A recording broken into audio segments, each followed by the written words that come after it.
Bago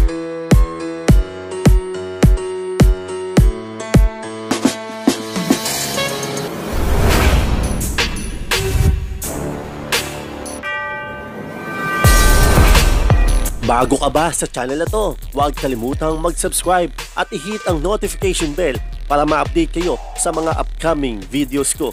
Maraming salamat mga sir!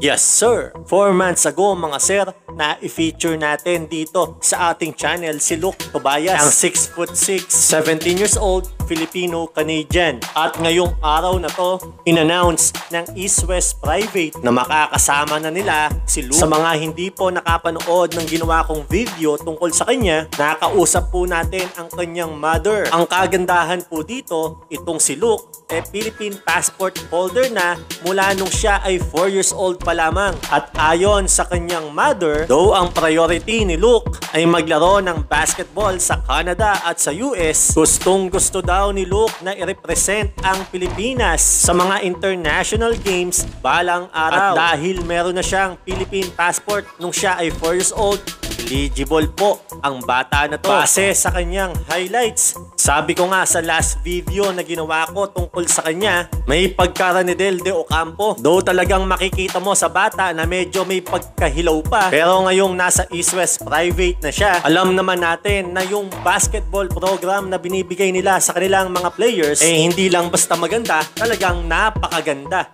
Isang katunayan dyan ay yung progreso ni Kai Sotto. Idagdag pa natin dyan si Cholo Anonuevo na may nag-offer na nga na isang US NCAA Division 1 school. Good news din po ito para sa future ng ating Philippine basketball, na ngayon pa lang kinukonsider na natin na si Luke Tobias ay future Gilas player. Mula po sa From the Sideline, congrats po Luke Tobias at sa kanyang family. Atin pong susubaybayan ang bata na to at marami pa tayong makikita sa kanya, lalo na ngayon na nasa East West Private na siya, na talagang pinapakita naman nila yung pag-develop sa kanilang mga players. At narito pa ang ilan sa mga highlights ni Luke Tobias.